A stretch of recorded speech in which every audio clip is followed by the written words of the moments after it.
Welcome to Inspired Living with Keri Murphy, the podcast, where as your host each and every week, I am going to inspire you and empower you to share your message and step into that big vision you see for yourself. I'll be bringing you celebrity interviews, influencer insights, and my personal tips from decades as an on-camera talent, TV host, media expert, and entrepreneur, so you can build a brilliant seven-figure brand.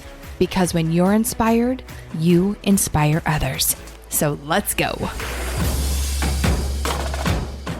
If you are looking to grow and scale your business, whether it's a brick and mortar, one of those actual like in-person establishments, or online, this interview with Stacy Tuschl is a must listen to. It's a bookmark that you're going to have to keep going back to, because in this interview, Stacy shares so many great insights on how she built a business that she started at 18 into a multi-seven-figure business she still has today. Building a business before there was Facebook and Instagram and social media. She shares with us the principles that she used to build her very successful brick and mortar that made it through the pandemic and is still striving today. And also talked about the parallels with how you take those principles and adapt them into the online space. Throughout this whole interview, I was at the edge of my seat, just like, amen, yes, talking about going narrow instead of going wide and stop trying to please everyone. Stacy's an international best-selling author. She has so many accolades. Check out her bio, but I want you to get out a piece of paper or get out your phone so you can take copious notes, because this interview with Stacy Tuschl is a must listen. Stacy, I'm so happy to have you on the show today. I have been looking forward to this time with you. Me too. It's fun when it's just like chatting with a girlfriend. Yeah. Like that's so much better. I am with you. And that is what we're doing today. It's funny because I've known you for a little while now and I know what you do. And yet I'm reading through your bio like, damn.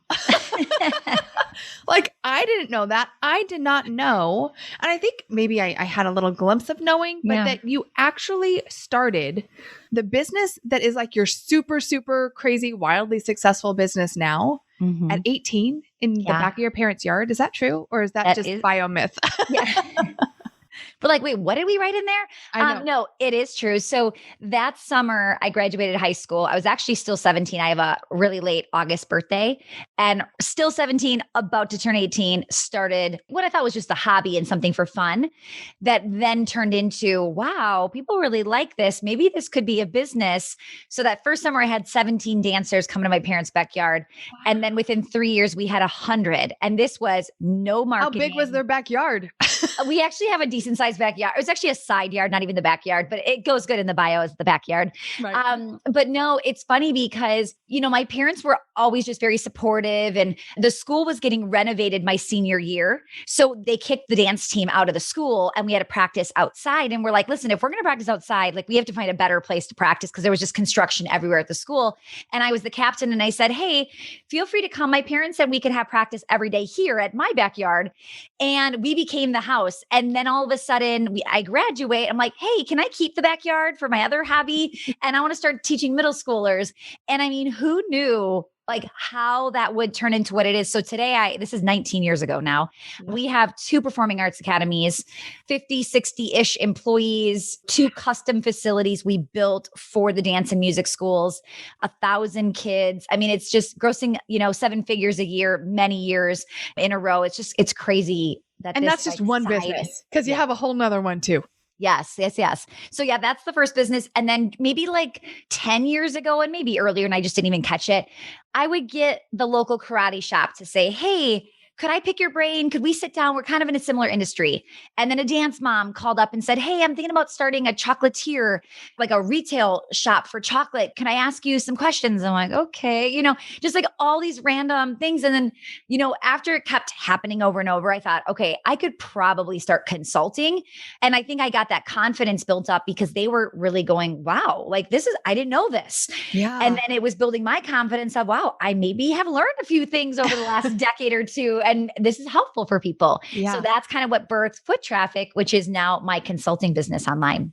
I just am so in love with this story. 17, 18, you had this idea to like, how can I help? Right? Where can we have these practices?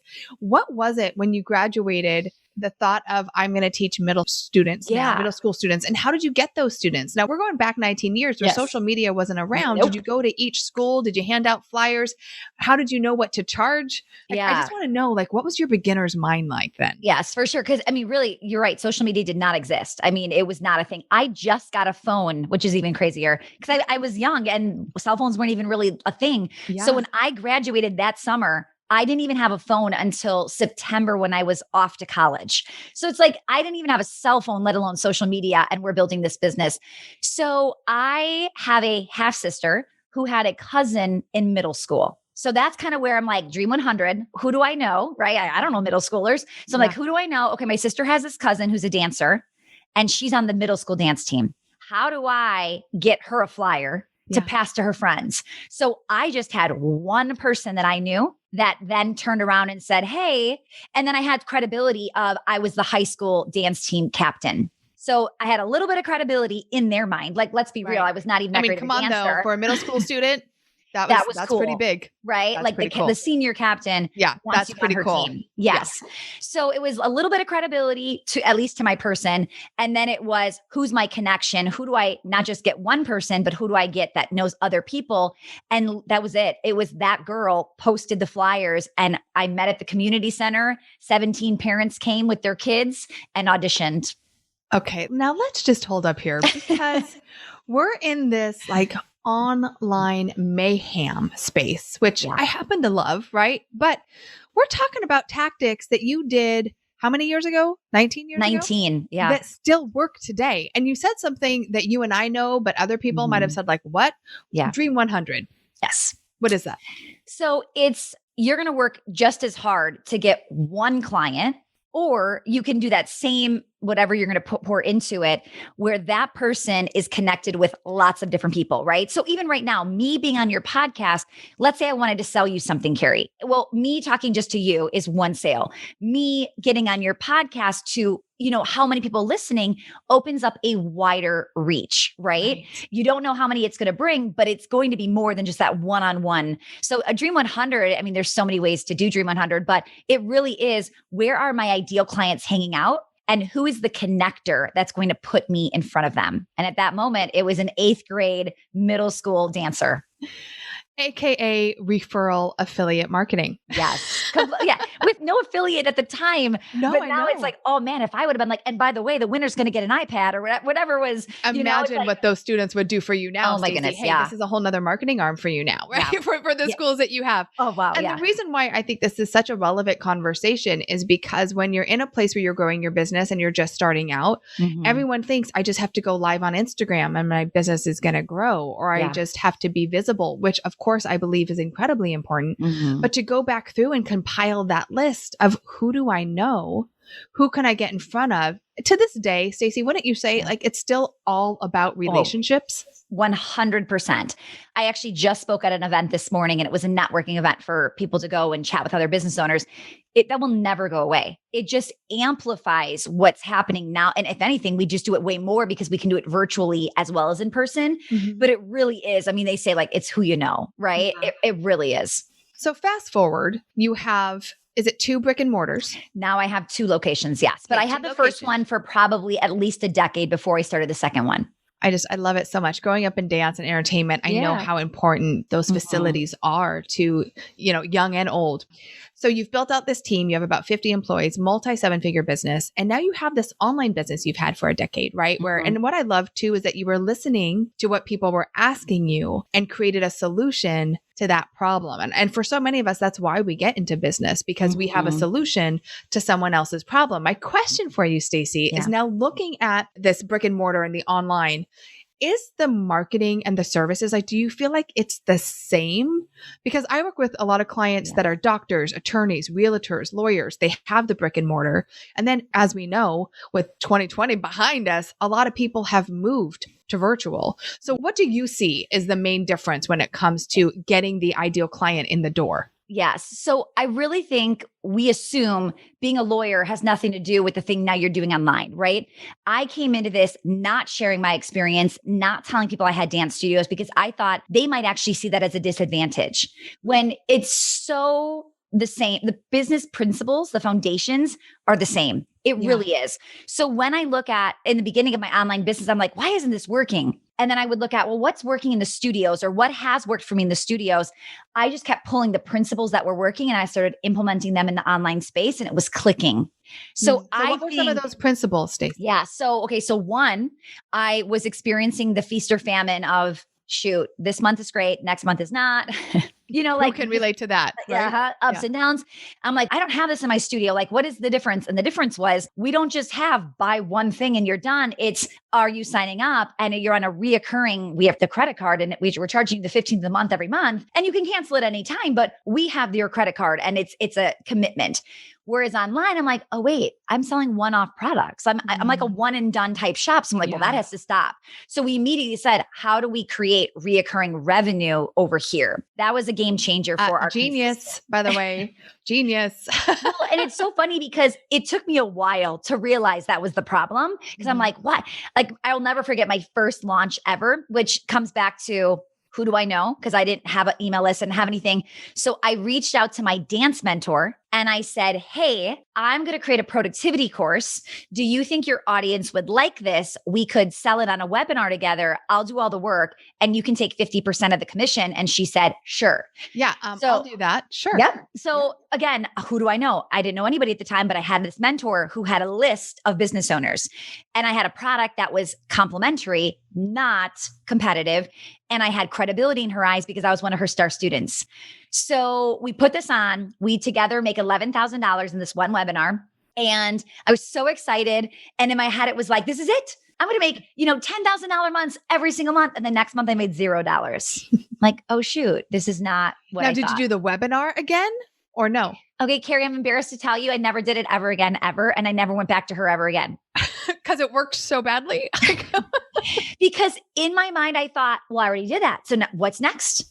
It wasn't in even the mentality of, I just need to rinse and repeat this. It was so like, crazy. It is. I like poor Stacy. Like, what were you thinking, honey? Like, I want to go back to me like 6-7 years ago, whenever that was. And just like, no. You massage this relationship. Like you go back and you figure out how you're going to do it again and make even more money or, like there's just so much I could have done that I just didn't do. Okay. This is one of those moments where I need you to stop what you're doing and write down, rinse and repeat, right? Because I will say, Stacy, I say the same thing. Like, oh, poor Keri. Like you did something once, you got a great result and you're like, okay, great, let's do it again. Or vice versa. You do something once and you don't get a great result and you abandon ship. But 100%. I would say from this perspective now, and I know that you can say this as well, that the rinse and repeating really works better than the one and done.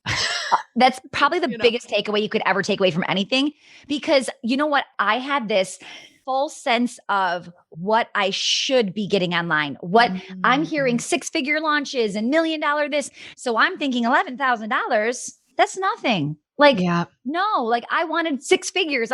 So I kept abandoning thinking this isn't working.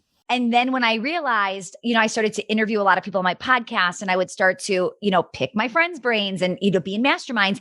And I started to hear that the $1 million membership was like 7 people 3 years ago, month one, paying $19 a month. And I'm like, oh, yeah, I have too unrealistic expectations. And I thought this was overnight. And they're telling me they've been rinsing and repeating every month for the last 3 years. And now it's $1 million. And as soon as I understood that, I was like, game over. We're rinsing and repeating. We're selling one product. We're going to have the same launch and we're just going to do it over and over and over. And all of a sudden, what do you know? But that's so not how our brain works, right? And I so appreciate you saying that, because I know there's a listener, someone watching right now that so feels inadequate because they're not having that 6-figure launch or, they're having little wins, but that's where you start in the beginning. And yet this culture we live in right now is like, well, if you're not doing 6-figure launches and, you're not doing anything. And so it all starts with the $19 membership. And really, if you think about it, Stacy, you did the same thing with your studio, right? You didn't have them sign up for an $11,000 or $20,000 program, right? You had them sign up for classes every month. And that built upon that. And I'm sure you've had people with you for years because they love the facility. And it really is the same thing virtually online. 100%. But we don't think that way, do we? No, we don't. And I did this in the brick and mortar. It was like, oh, I want to scale. I need more. I need more types of classes. I need more levels. I need more locations. We need more teachers, right? So a lot of times we think it's just more and different. And when you now looking back, we've actually canceled and gotten rid of certain classes and taken certain things off the schedule. And we've never been more successful. And it really is like getting tighter, like really going deeper versus just casting that wide net. First of all, I have to tell you, I am so in love with you right now because this conversation, man, if I had this conversation with someone 10 years ago where someone could have said to me, Keri, like, stop trying to do, like, as I say to everyone, like, stop trying to catch the ocean, like, stop trying to put this big net out and serve everybody and figure out what you do really well and go deeper. And even right now, I'm looking at all that we offer and we are literally being like, we're not doing that anymore. We're not doing that anymore. Like, this isn't on brand for our message anymore. We're getting rid of that because your experience, your story, I think is what every entrepreneurs go through when they're experiencing success is I need to add more. Yes. Instead of adding more, like deeper instead of wider. Yeah. And I will say it's just natural because you're like, oh, well, I want to add different types of classes. I'm going to do African dance and tap dance and hula dance. And before you know it, it's like, literally we had African dance, like 100%. Like we brought in African, we brought in like the specialty. It's like, the money maker is not African dance. Like it's a fun thing. We could maybe do it as a workshop, but my mind was, we're going to do all the things. We're going to be everything to everybody. And, we were just making things up on the spot. You'd call and I'd be like, yes, we offer that. Oh yeah, we have. Oh, no problem. And then I'd be like figuring out a teacher for Saturday morning to Irish dance check. Like, yes. Yes. Whatever. Oh, it's not just when you're successful, you think you need more. It's when you're not successful, you think the reason is because you don't have enough or you don't offer enough. Yes. So then you even do it when you aren't in a level you want to be. Yeah. I just think it's part of being a visionary and the idea of I need to do something new all the time. And I really, and again, we both can attest to this, that it's really doing what you do well time and time again. And creating a brand and message around that people start to seek you out. Because when you're offering too much, a confused mind says no, and they don't know why you're the one that can help them. So this lesson alone, my friend who is listening right now, is worth its weight in gold, literally gold in your bank account, because when you niche it and you get deeper, you will see such greater results. So let's talk about that, Stacy, a little bit more. So you've built the business to where it is right now. I'm assuming for 19 years that the brick and mortar is pretty plug and play for you. Like, do you feel like that's pretty yes, well-oiled machine? That's what I call it. It's a well-oiled machine. Now, I had never gone through a pandemic, so we unfortunately did not have pandemic systems in place. But so what did you do? Because it's in person. Did you move everything online? Did you? Yeah. So I think one of my really big advantages is I'm a pretty well-rounded entrepreneur, right? Like if you looked at other dance studio owners, they are really good at the dance studio. Yeah. So when I heard online, or I should say, I heard building shut down, I said to my team, let's do Zoom classes on Monday. Okay, this is Friday. And I'm like, let's do Zoom classes on Monday. And I'm not even kidding. My team looked at me, very smart people. My team looked at me and said, what is Zoom? What is that? And I'm like, oh my goodness, I live on Zoom. It doesn't even cross my mind that somebody doesn't know what Zoom was. We forget that Zoom was not a normal thing pre-COVID for the average normal person. So Zoom went from 10 million to 200 million in like a few months when COVID hit. That so you're talking staggering. Like, wish you had stock in Zoom. Yeah. I mean, 10 million to 200 million. I always feel bad when everybody like rips on Zoom for like having problems. I'm like, guys, could you even imagine going from 10 million users to 200 million users in a very short period of time? Yeah. But anyway, no one knew what Zoom was or how to use it. So I was like, listen, I will be there. And I don't normally work in the building, but I was like, I will be there Sunday night. I'm going to stay there until every single person feels confident on Zoom, knows how to use it, knows how to hit record, knows how to save it, all the things. So because I knew video, I jumped on. I mean, we didn't miss a beat. Classes ended Friday. Virtual lessons started Monday. Whereas my other studio competitors, they just didn't have classes for the 2 weeks I thought they were going to be closed. And in my mind, I'm like, I can't even afford to reimburse I don't want to have to reimburse for 2 weeks.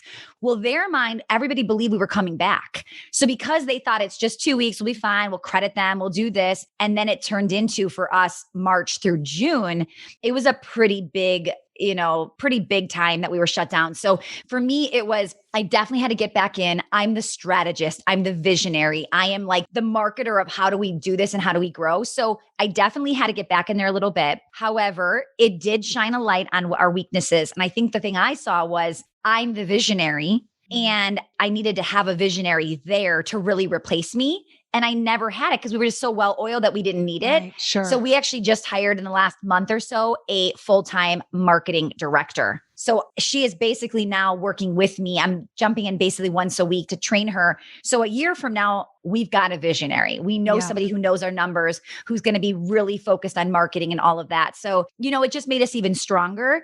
And it was challenging, but we did it. We're here. We're doing better than ever. And oh man, it's been a crazy year. I tell you what. Well, first of all, congratulations. Yeah. And I think I heard that video saved your business. I'm just saying. It really did. It really did. Teach something valuable. Yeah. But the fact and can I tell you this too? So I jumped on and I would do every Sunday, I would do a video and then I would shoot out an email with it kind of like transcribed. And it was a weekly email for me I'm talking months. It was like an update from the CEO. And pretty soon my competitor started to copy, but it was like a month later, but they were so bad. So bad. Like it was like piece of paper. Hi, everybody. Today I want to, it was so, I'm like, don't do it. No. And I think for me, I was connecting with people. I teared up a few times. I'm not a crier, but I mean, it was emotional. It was and I was just grateful and I'm thanking people. And because I wasn't nervous to be on camera, my true emotions came out and people like felt it. They felt like this is a family business. This is like a real person. This isn't like, oh, she can just afford to give everybody our money back for the next 3 months. Like they were really helping me save the business. And then when my competitor saw, oh, this is working for her, I'm going to do it. They just couldn't do it the way we were doing it because I already have gone on video. I can't even tell you how many times. Yeah, I will tell you that is something to remember as you're building your brand and you're looking at social and what everyone else is doing is that no one can do it the way you can. And when you are sincere and you're authentic on video, nothing's better than that. It's that emotional, heartfelt connection. And that's why only 25% of entrepreneurs are using video effectively because they don't understand that. They're holding the paper and they're thinking in their head. But anyway, great job. I'm super happy for you. And I'm just so glad that the studios made it because that was a really tough time. Yeah. What would you say now as we're into the next year, some other of those principles that maybe you took from the last year and applied it this year? Yeah. And by the way, we talk about online. There's a lot of stuff that we do that's like do a free webinar, do a free masterclass, things that we do here at Inspired Living, but you have a different take on that. Yeah. And I would love to talk a little bit about that as well, because it's not one thing fits all. No, I really think, first of all, you have to figure out like, who are you? What do you want your business to look like? And what is your client looking for? Who are you trying to attract? All of that. So I think a couple of the principles that I have now seen, and it was a good reminder. I already knew a lot of this stuff, but maybe we weren't practicing it. So one, I think is never get too comfortable. Like I was very, very comfortable and I didn't have to be innovative because it was so well oiled. Yeah. And this really forced us to be innovative. And I think that was oh shoot, I better make sure that I never get comfortable again and that I always have somebody innovating even when times are amazing, right? Yeah, that is so smart. That was the first thing. Second was really knowing your numbers, getting as lean as possible. I mean, we cleaned house. Like if you're an online business, you did not have to do what we did as brick and mortars, right? As a brick and mortar, when it hit, I will never forget the day I opened up my credit card, opened up the bank account, and I had to ask every single expense, do we need this? Like this needs to go. I'm talking like dumpster. Why would I need a dumpster? There's nobody in the building. Cancel the dumpster service. Canva, $9 a month. That sounds so silly. Like why would a multi-million-dollar company cancel $9 a month? We canceled it. We're like, we can get the free version for now. I mean, we had to get so lean because we didn't know what we were looking at. Yeah. We didn't know how long is this going to be? How many people are going to drop? How long can we sustain this business? Like what's our run rate if we never bring on another dollar again? Those are things that unfortunately I couldn't just spit out at the top of my head. I had to go find those numbers. And then because we got so lean and we made smart decisions and just smart choices, things just got so much better. So we dropped about 25% gross revenues. Okay. Wow. However, we are more profitable than ever. Because you cut a bunch of your expenses that you didn't need. It's just unreal. Like it caused you to go through the line sheet, because what happens is when things are just rolling and plug and play, you're like, sure, we can keep that subscription. We can do this. $9 a month. Like, who cares? Yeah. We don't use it. That's only $9. Like, just keep it for now, just in case. I mean, we were just playing this game of like, we're unbreakable. Doesn't matter. We're successful. We're 20 years old. Like, we don't need to worry about this stuff. And when we started to play, like, this could all be taken away.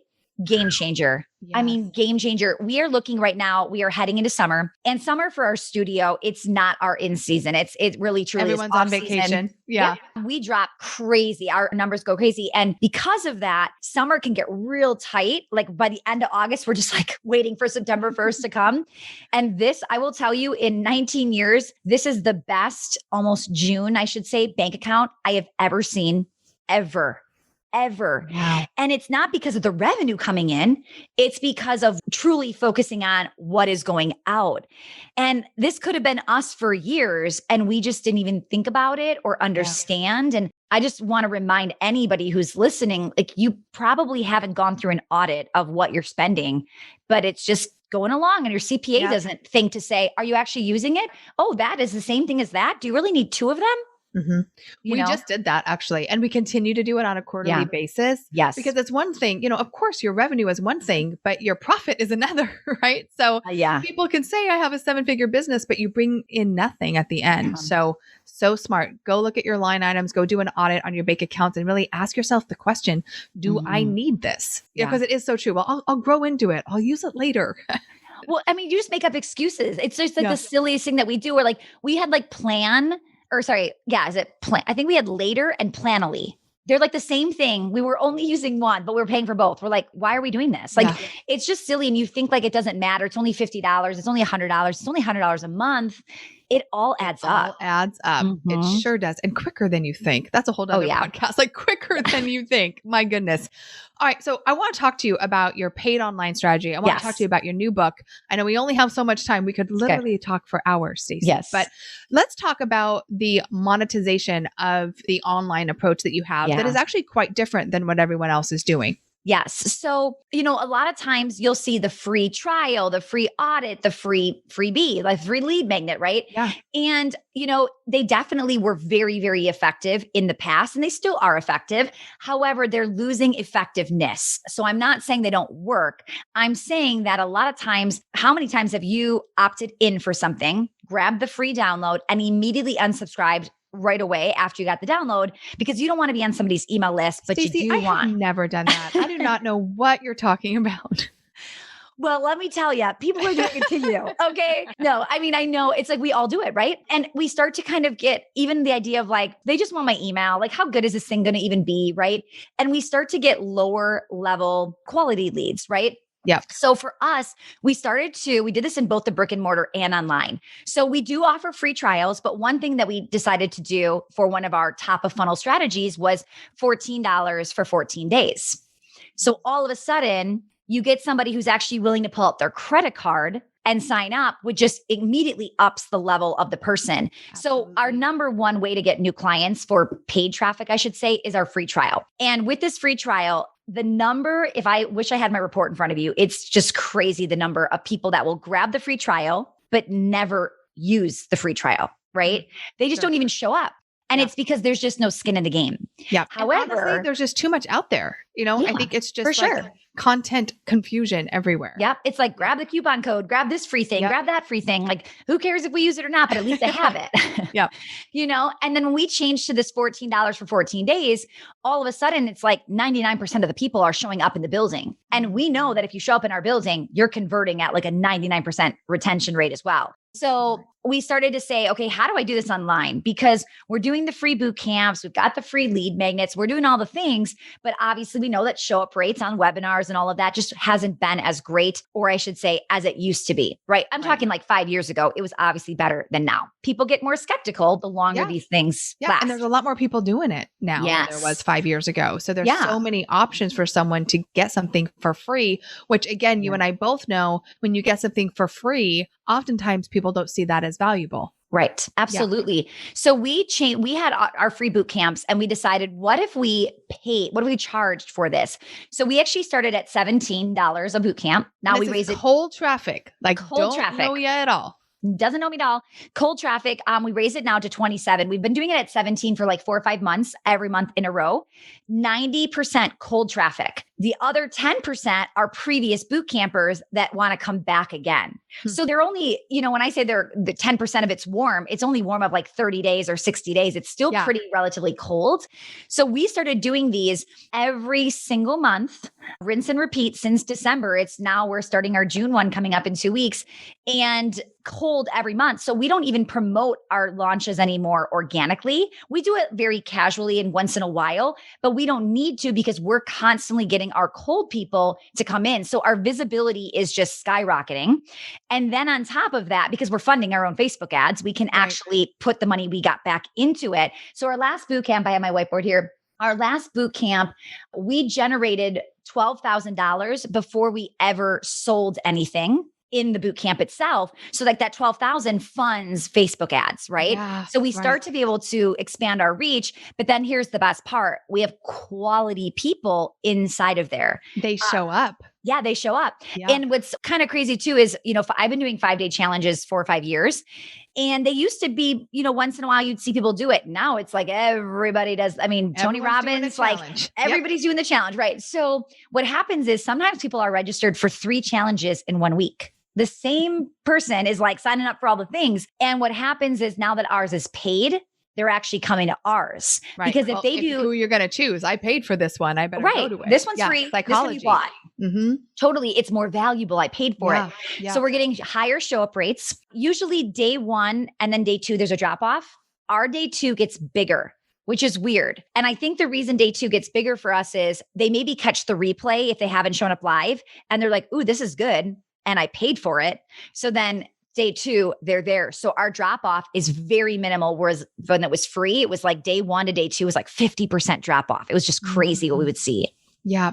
So I would think that in this model, you really have to know, of course, who that ideal client is and really make sure you're offering something that they see valuable. Now, I would think in anything that you do online, there's great value there, but I've seen people try this too, Stacy, and like nobody has signed up for things. So what do you feel has been your secret sauce per se to get people to actually enroll and pay? Yeah. So I think messaging is massive because they don't know me. So my picture doesn't do anything for me. My name doesn't do anything for me. She's cute, but okay. Okay, who is she? Right. And you get very little to say inside of these ads. So for us, it's really, what is the hook? Like, what are we trying to do here? And we called ours drive more traffic. And it was because so we used to call it like our the foot traffic formula, which means nothing to a cold person. Right. But when we say drive more traffic, 99% of small business owners are like, yes, I need more traffic. Okay, wait a second, because this is really valuable. Because just because we know what we do, like the foot traffic formula, of course, everyone knows what that is. That's what we do.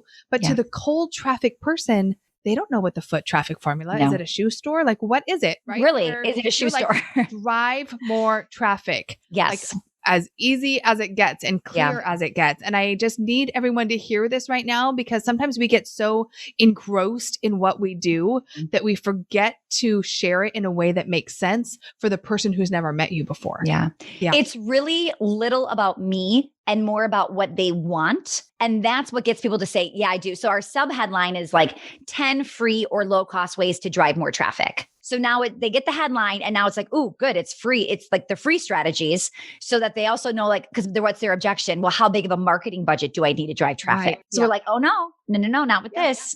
Free or low cost. And then again, it's like credibility. Well, I'll put my ass seen on and I'll put a few places to show, like, you don't have to know who I am, but here's a few people that have featured me. here is my way to kind of like borrow that credibility by you knowing who Forbes is and thinking, okay, well, she's been featured in Forbes. She must know something about something, right?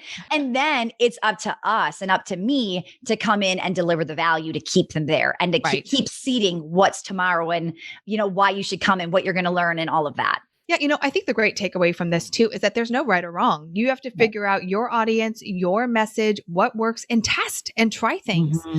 Try free, try 17, try 27, because we're finding that too with our membership that we're launching. Like people are much more inclined when you have a certain, I guess, level of credibility, or quite frankly, you have something that people really want, they're going to pay for it. They're not going to pay thousands of dollars to sign up for something when they've never met you before, but they will invest 27. To get absolutely. Well, and that's the whole idea here is we call it a bite-sized bundle because it's their way of trying you out. And the reason we call it a bundle is because it's not just 27. You come in and we're like, but wait, did you want to get a blah, blah, blah? And we add on the next thing and there's 3 tiers and we will get people to spend between $50 and $60 coming in when they don't even know who we are. Yeah. So the bundle is the best part of like that upsell. And it really is, you don't have to feel bad or salesy. It's like, no, it's kind of like the end cap, like the end, you go to Target and you see all the things I always say like at the end of the store, at the end of the checkout, aisle. You're like, chapstick, sure. 3 more, gum, sure. Like you're just throwing everything in and you're not mad at Target. Well, maybe you are that you're like, please don't put the Cheetos by the counter, but you're like, great, I do want this, right? Like add it to the cart. And that's what we see. And yes, it is we're literally attracting cold and really Facebook ads is almost 100% cold. And then the people that are coming warm and internally are just people that are messaging the team saying, I want to get back in the next one. And then we're sending them the link directly. So great, Stacy. So valuable. I mean, this interview alone is just so good. So many great takeaways. Listen, I know you have 2 kiddos that are coming home from school and I would definitely want to respect your time, but will you please tell us about the book that you put out last year? Because I think that everyone needs to learn how to unlock the secrets to getting it all done. The implementation code. First of all, Stacy, can we get it all done? Can you? Oh, never. That's the big secret. It won't happen at the end. Like you can be done with the book, right? The book is done. The book is done. Yes. But it's funny because people really try to I know what people want and they do want to get it all done. Right. So I'm very specific about my messaging and it gets people excited. But the reason I wrote it is because I've had to get really good these last 19 years of understanding like the to-do list with all the things will never be done. And you have to be okay with walking out of this office with a list of things you still have to do. And you have to get good at closing the laptop, going into the living room or the kitchen or wherever wherever you work. If you're in an office, coming home, you have to get good at leaving it and knowing that it'll be there tomorrow. And that is not easy. It's not easy, but it is important to have some sort of quality of life. I will say come 5 o'clock, I close it down. I am mom. And, every once in a while I got to sneak back on my phone, but not often. I mean, I've really learned to shut it down. And that is hard because the list is still there. But I also have just come to terms with it's just always going to be there. And I need to spend time with my kids, especially having a baby last year. It's like, I have to be present for them. Mm-hmm. Yeah. And I think we all, if you're listening and you're thinking, shoot, Keri does this, Stacy does this, I do not do this. Here's the thing. I didn't always do this. I was putting kids to bed and getting back on the computer and having my computer in my bedroom. I would work and I'd close it and then it would be sitting next to my bed and I would wake up in the morning. I have been there and I'm sure Keri, you've been there too. I have. Right? Yes. So it's realizing that is a hamster wheel that you have to get off. You have to, because you will never get it all done. You will never reach a moment where you feel like, no, I really do feel good about the business and I think I can slow down now. You will never say that. Yeah. There will always be something else that you can be striving for. Absolutely. Yes. So in the book, what can I expect? More of this conversation? Do you give us some practical tips on really how to do that? Definitely. So prioritization and really helping you figure out how to prioritize, what that looks like. We talk about getting it all done, implementing that overconsumption and under implementation. We get real good at listening to all these amazing podcasts. Before you go and listen to another one of Keri's amazing podcasts, I want you to take a moment, get pen and paper out and ask yourself, what are you going to do because of the podcast you just heard? Yeah. And then you have to say, and when am I going to put it on my calendar to implement that strategy? Yes. I mean, so many times we're overwhelmed because we just keep consuming all these new ideas and they're amazing, right? Like one amazing guest after another with another new strategy that you just heard and you want to do all the things. And it's really time to prioritize like what actually is going to move the needle. Right. And then it's another thing of, I think people get really upset when things don't work. Right. So we think this should happen faster. This should happen sooner. Oh, yeah. I must not be doing it right. And I talk a lot about in the book about refinement and how it's like the missing piece that people forget exists in the business world. You learn about something, you start doing it, and it's not, did it work? Did it not? It's time to refine, time to rinse and repeat, and knowing what that truly looks like. And then it's getting a maintenance plan in place to make sure it can happen without you.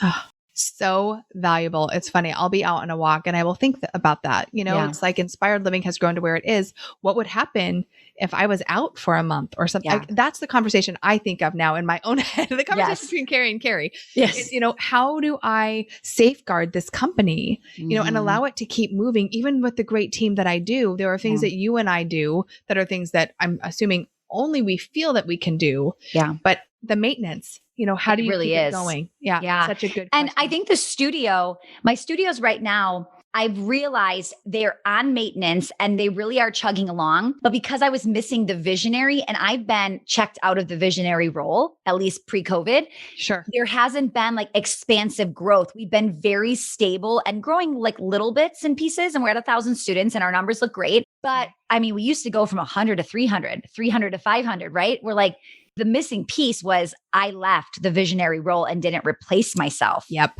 So you have to put the maintenance plan into place. And I was like, oh no, they're good. It's like, no, they can keep and maintain what I've been doing, but how do they maintain the growth that we once had? And that was where it was like the biggest aha 19 years in after this pandemic of we've got some changes to make if I want this thing to not just survive without me, but really thrive and leave a legacy, right? Continue to run without me. Yep. So true. Such a great lesson. And thank you for sharing all that you have. I mean, this is such a juicy episode. There are so many great takeaways.